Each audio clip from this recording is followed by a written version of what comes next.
प्यारे विद्यार्थियों, मैं शिशपाल चौहान और आज मैं आपके लिए एक कहानी लेकर आया। बड़ी दिलचस्प कहानी है, बड़ी इंटरेस्टिंग स्टोरी है। The title is the summer of the white horse, written by William Saroyan. William Saroyan के द्वारा लिखी गई कहानी the summer of the white horse, और ये बुक का नाम है snapshot.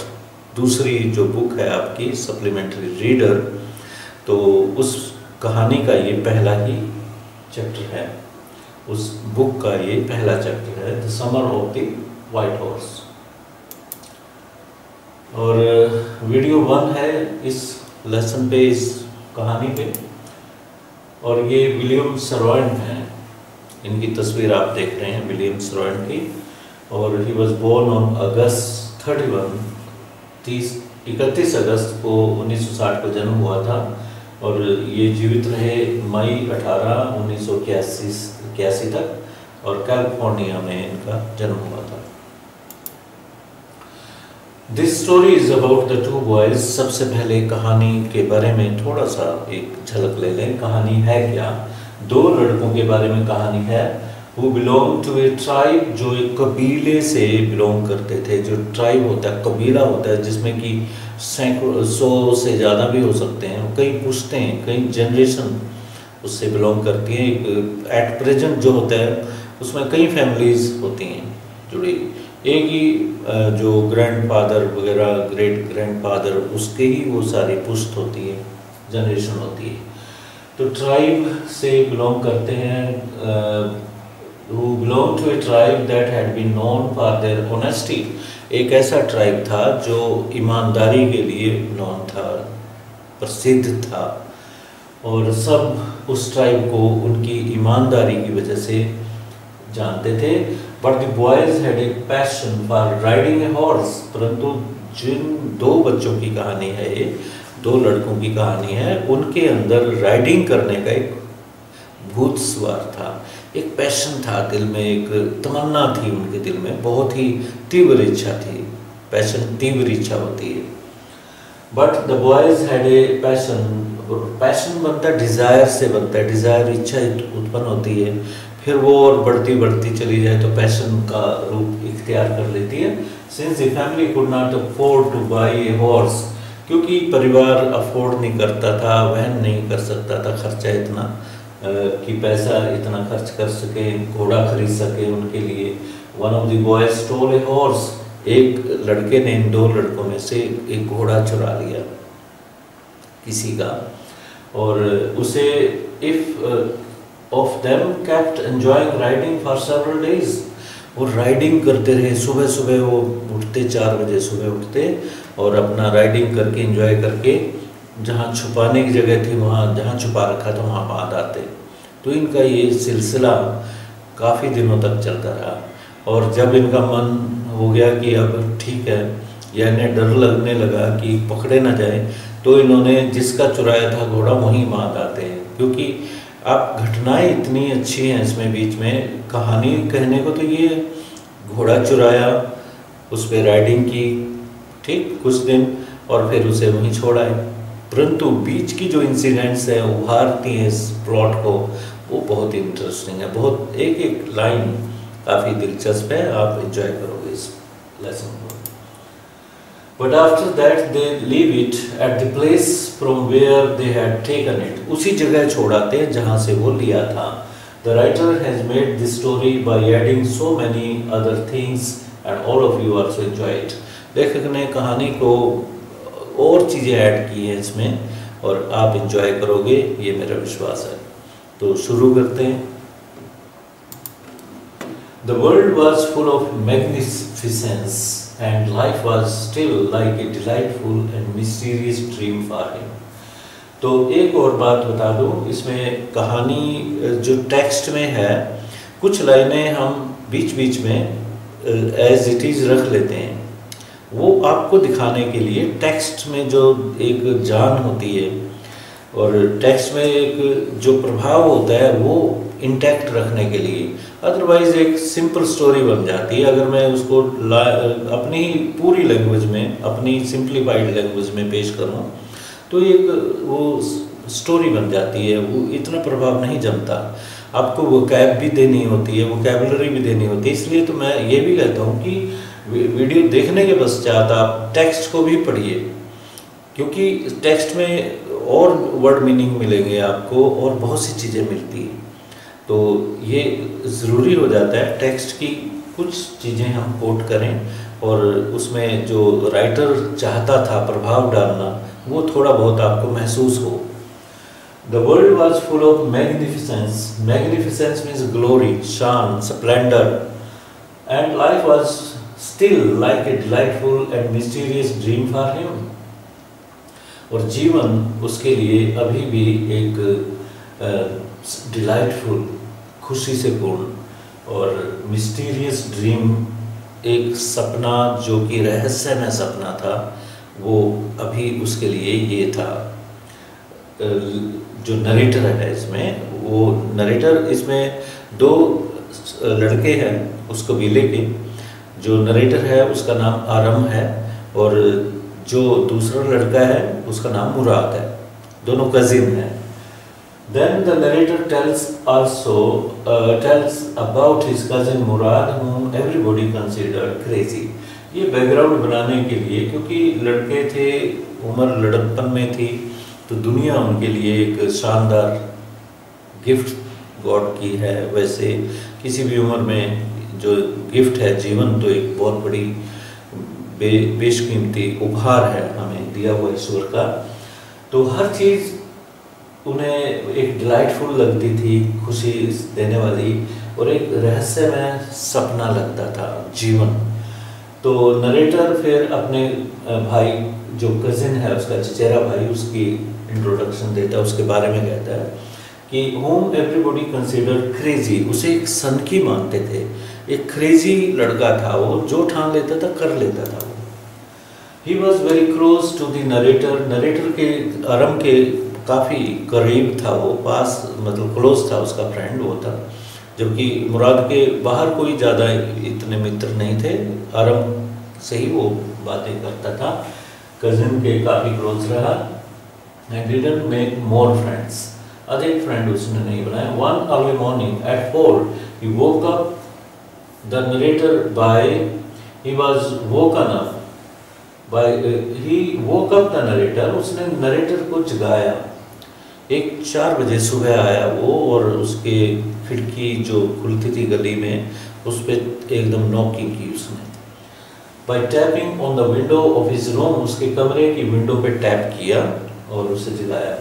Murad had called the narrator by his name Aram, और मुराद ने उसकी खिड़की के पास टैप करके एकदम कहा आरम, नाम लिया। So he at once jumped out of his bed, और एकदम नरेटर अपने बेड से कूदा, उछल के बैठ गया, एकदम सरप्राइज हो गई कि मेरा नाम किसने पुकार दिया। And looked out of the window, और खिड़की में से बाहर झांकने लगा। He could not believe his eyes when he saw Murad sitting on the back of a beautiful white horse. वह अपनी आंखों पे विश्वास नहीं कर पाया जब उसने झांक के देखा कि मुराद एक सफ़ेद घोड़े की पीठ पे बैठा हुआ है। एकदम हैरान हो गया कि ये घोड़ा आया तो आया कहाँ से। Aram put his head out of the window, Aram ने अपना सिर खिड़की में से ऐसे निकाल के देखा। And rubbed his eyes to remove sleep from them, और आंखें मसलने लगा एकदम ऐसे नींद भगाने के लिए कि क्या मैं सपने में तो नहीं हूँ। At this Murad told him that he was not dreaming, और मुराद ने कहा कि तुम सपना नहीं देख रहे हो, तुम रियलिटी में एक घोड़े पे मुझे देख रहे हो। And in reality he was watching him sitting on a horse, और तुम वास्तविकता में उसे घोड़े पे बैठा हुआ देख रहे हो। Aram says that his cousin Murad is always full of life and wants to live every moment of life fully.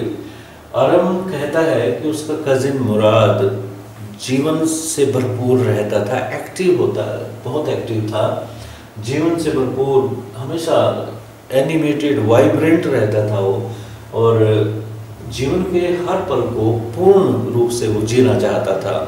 मतलब जीवन उसके लिए एक सौगात थी। The narrator also has a burning desire to ride a horse, narrator Aram के दिल में भी एक घोड़े की सवारी करना, घोड़े पे सवारी करना सीखना उसका एक पैशन था। ये भी एक तीव्र इच्छा थी उसके मन में। The narrator now tells us about the financial condition of his tribe.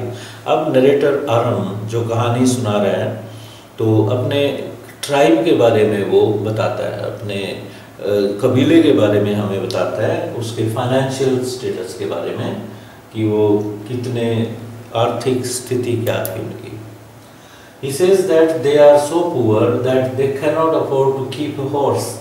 कहते हैं कि वो इतने गरीब हैं कि वो घोड़ा खरीद नहीं सकते, सहन नहीं कर सकते घोड़े का खर्चा। This is the reason as to why he is unable to believe his eyes that his cousin can have a horse. और यही रीज़न था कि वो अपनी आंखों पे विश्वास नहीं कर पाया कि उसका कजिन एक घोड़ा लेके आ सकता है, कि ये कहाँ से खरीदा होगा उसने, ये उसको चौंका रहे थे चीज़ें। The narrator continues telling that their whole tribe was poverty stricken. Narrator जारी रखता है अपनी कहानी बताता हुआ अपने परिवार की कि गरीबी उनके परिवार में है, कि वो उनका सारा परिवार गरीबी से पीड़ित था, पॉवर्टी स्ट्रिकन था। Every branch of the Garoghlanian family, Garoghlanian के नाम से जाने जाते थे, वाज लिविंग इन पॉवर्टी, गरीबी में रह रहे थे वो। And it was not known to any member of the family, और ये किसी भी परिवार के मेंबर, कोई भी मेंबर परिवार का है उसको किसी को भी नहीं पता था कि जीवन यापन करने के लिए, रोज़मर्रा की चीज़ें खरीदने के लिए कि पैसा कहाँ से आता है उनके पास, कोई भी नहीं जानता था। As to where from money came to them to manage food and other necessities of life, food और दूसरी आवश्यकताओं को पूर्ति करने के लिए पैसा कहाँ से आता था उनके पास। Even the old members of the family didn't know this, जो मेंबर्स थे परिवार के वो भी इसको नहीं जानते थे इस बात को। But in spite of their poverty, परंतु अपनी गरीबी के बावजूद, they had all been very famous for their honesty for 11 centuries। वो 11 शताब्दियों से अपनी ईमानदारी के लिए प्रसिद्ध रहे थे, अब तक प्रसिद्ध थे, जाने जाते थे। The narrator also tells us that once they had been the wealthiest family in the whole area। और नरेटर हमें ये भी बताता है कि एक बार कुछ समय था जब उनका परिवार इस एरिया में सबसे अधिक अमीर परिवार था, रिच परिवार था। He also tells us that they were proud first, honest next। और नरेटर हमें ये भी कहता है कि वो अपने परिवार पे गौरव महसूस करते हैं। सबसे पहले तो उन्हें अपने कबीले पे गौरव महसूस होता है, फिर वो ऑनेस्ट हैं, उसके बाद वो राइट और रॉन्ग में बिलीव करते हैं। And after that they believed in right and wrong, कि क्या गलत है क्या सही है। None of their family members thinks of taking advantage on anybody or stealing anything। उनके परिवार का कोई भी व्यक्ति, कोई भी मेंबर किसी की कोई चीज़ चुराना नहीं चाहता और किसी व्यक्ति पर लाभ नहीं लेना चाहता, स्थिति का लाभ नहीं उठाना चाहता, मीन्स किसी का शोषण नहीं करना चाहता। और next the narrator tells us as to how he reached the conclusion that his cousin Murad had stolen the horse. और फिर आगे हमें नरेटर ये बताता है कि किस प्रकार से वो इस कंक्लूजन पर पहुंचा, इस निष्कर्ष पर पहुंचा कि ये घोड़ा चुराया हुआ था उसके कजिन के द्वारा। His cousin Murad had stolen the house in spite of the thought that was making him disbelieve it। और ये विचार उसको कि मेरा कजिन घोड़ा चुरा सकता है, ये इस बात पे उसे विश्वास नहीं हो रहा था बिल्कुल। और that was making him disbelieve it। The horse was magnificent। और इसमें कोई शक नहीं था, घोड़ा बहुत शानदार था, बहुत प्यारा था, लवली था, standing in front of him, उसके सामने खड़ा था। It was all exciting for Aram. Aram के लिए, नरेटर के लिए ये बहुत ही उत्साहजनक था, उसे एक्साइट कर रहा था टू सी इट ब्रीदिंग। उसके पास जब वो नीचे गया, उसके पास खड़ा था, उसका सांस उसके कानों में टकरा रहा था, सांस ले रहा था और ब्रीदिंग रियलिटी थी, उसको एकदम वो चीज़ें अच्छी लग रही थी। घोड़े की जो स्मेल होती है वो भी वो स्मेल आ रही थी उसे। तो ये इमेज क्रिएट किया लेखक ने, स्मेल की सेंसेशन भी क्रिएट की और उसकी ब्रीदिंग भी दिखाई। He knew it well that his cousin could not buy it. उसे ये पता था कि उसका कजिन घोड़े को खरीद नहीं सकता। He also believed that no member of the Garoglanian family could be a thief. उसे ये भी पता था, ये भी इल्म था, इस बात का भी ज्ञान था कि इस कबीले का कोई भी व्यक्ति गैरोग्लैनियन का चोर नहीं हो सकता। वो खरीद भी नहीं सकता, वो चुरा भी नहीं सकता और वो चोर भी नहीं हो सकता। After that the narrator stairs at his cousin. फिर नरेटर अपने कजिन की तरफ देखता है, मुराद की तरफ देखता है। Eight his cousin made at the horse sitting at his cousin who was sitting at the horse. जो घोड़े पे बैठा हुआ था। ये आप यहाँ थोड़ा करेक्ट कर लें। He stares at his cousin who was sitting at the horse. जो घोड़े पे बैठा था, या riding at the horse. Riding जब चलेंगे, सवारी हो जाती है। There is delight and some honour on his face. उसके चेहरे पे खुशी थी, ऑनर झलक रहा था। एंड ऑन वन हैंड, एक तरफ delight, and on the other hand frightens the narrator. Narrator को जब वो घोड़े पे उसे बैठा हुआ देख रहा था तो एक तरफ तो उसे खुशी हो रही थी और दूसरी तरफ उसे डर भी लग रहा था कि ये चोरी का घोड़ा है। He asks Murad as to where from he has stolen that horse. मुराद को डायरेक्ट क्वेश्चन करता है कि ये घोड़ा कहाँ से चुराया, बताओ। But instead of answering, Murad tells him to leap out of the window if he wants to enjoy a ride. अभी वो विंडो में ही है, विंडो में से ही झांक रहा है। विंडो कोई ज़्यादा दूर नहीं है और घोड़े की ब्रीदिंग उसे स्मेल तक आ रही है खिड़की में से।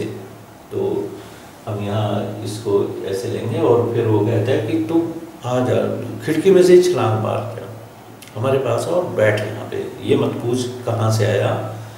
और उसे जंप करने के लिए कहा विंडो में से, अगर वो राइड एंजॉय करना चाहता है। उसे पता था कि अरम को राइड करना अच्छा लगता है। Thus the narrator is sure that his cousin has stolen it. अब नरेटर को पक्का विश्वास हो गया कि इसने तो ये चुराया हुआ है। जब उसने जवाब नहीं दिया उस बात का और कहता है कि राइड करते हैं, अब छोड़ो इस बात को।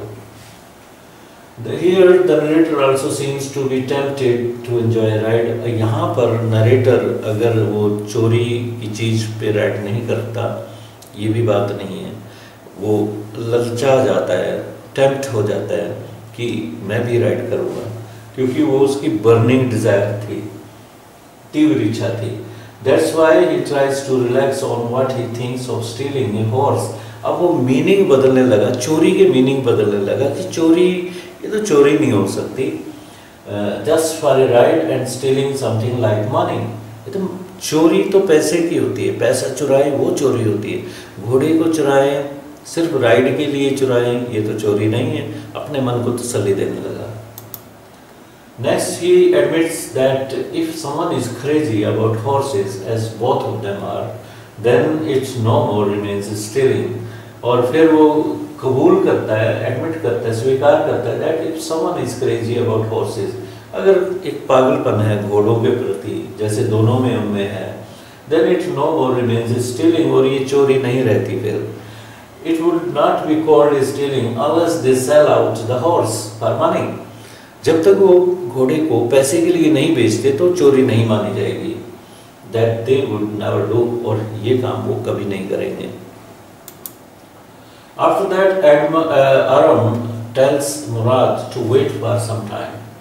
फिर अरम मुराद को कहता है कि रुको, अभी मैं खिड़की से नहीं आऊँगा छलांग मार के, अभी मैं थोड़ा तैयार हो जाऊँ, कपड़े पहन लूँ, ठीक। or he wears sometime till he wears clothes. After some minutes he jumps down to the yard, और फिर कपड़े चेंज करके वो यार्ड में, आंगन जो था इस साइड पे खुला आंगन होगा जहाँ वो घोड़ा खड़ा था, तो वहाँ छलांग मार के आ जाता है। यार्ड सम ओपन एरिया होता है, आमतौर पे घर के आगे होता है या घर के पीछे होता है, तो ये साइड पे होगा, यार्ड बना हुआ खुला एरिया होगा। From the window and leaps up on to the horse back, और घोड़े की पीठ पे छलांग मार जाता है। बिहाइंड हिज कजिन, और कजिन के पीछे, अपने मुराद के पीछे बैठ जाता है घोड़े पे वो। Now we come to know from the text that the narrator lives on Walnut Avenue. अब टेक्स्ट से हमें ये पता लगता है कि नरेटर ये वैलेंट एवेन्यू में रहते हैं, ये एड्रेस है उसका, गली का नाम है, which is at the outer part of the town, शहर के बाहरी हिस्से पे है। जैसे वो फिरनी होती है, आउटस्कर्ट होती है गांव की, शहर की, जो बाहर की कॉलोनीज होती है उससे आगे खेत खलियान शुरू हो जाते हैं, फार्मिंग वगैरह एग्रीकल्चरल लैंड शुरू हो जाती है। तो इस तरह इनका घर था, आउटर पार्ट पे था। There was the countryside behind their house, इनके घर के पीछे कंट्री साइड, देहाती इलाका शुरू हो जाता है। Where one could see vineyard, जहाँ पे ये अंगूरों की बेलों के बगीचे देख सकते हैं, इरिगेशन डिचेज, खाल जो होते हैं डिचेज, जिसमें से पानी बह के खेतों में जाता है ट्यूबवेल से, जिसे इरिगेट करते हैं किसान, तो वो खाल बोलते हैं, वो मिलते हैं। एंड कंट्री रोड्स, देहाती सड़कें मिलती हैं। The narrator further said that within 3 minutes they were on Olive Avenue. 3 minute में ही वो Olive Avenue में पहुंच गए। After that the horse began to trot, और फिर अपनी रेगुलर स्पीड पे, जो तेज स्पीड होती है घोड़े की, उस पे चलने लगा घोड़ा। The air was fresh. अब मौसम के बारे में लेखक हमें बता रहा है, एक चीज़ बड़े डिटेल में बताता है। मौसम, हवा जो थी ताज़ा, सुबह की हवा जब नाक में जाती है, नथनों में से दिल अंदर जाती है, फेफड़ों में राहत मिलती है। And it was pleasant to breathe in, और लंबे सांस लेना बड़ा सुखद एक्सपीरियंस था। They were enjoying a wonderful experience of riding a running horse, और एक भागते हुए हॉर्स की जो एक्सपीरियंस था, जो एकदम थ्रिल थी, वो एंजॉय कर रहे थे वो। His cousin, who was considered one of the craziest members of his family, began to sing in a very bad manner. अब वो मज़ा आ रहा था उन्हें लुत्फ आ रहा था उस चीज़ का। तो कजिन जो था घोड़े पे बैठा बैठा अपने ऊंची आवाज़ में गीत गाने लगा, और गीत नहीं था वो, सुर ताल कुछ भी नहीं थे उसके गाने में। began to sing in a very bad manner, बहुत ही बुरे अंदाज में वो ऊंचा गा रहा था। in a way he was roaring, एक तरीके से देखे तो वो गर्ज रहा था, रोर कर रहा था, मतलब ऊंचा चिंगाड़ रहा था। The narrator now generalizes his view. अब नरेटर एक अपना व्यू जनरलाइज करता है। Every family has a streak of craziness in any of its members. Narrator कहता है कि किसी का भी परिवार हो, किसी उस लंबे चौड़े परिवार में कोई ना कोई ऐसा मेंबर मिलेगा जिसमें एक सनक होती है।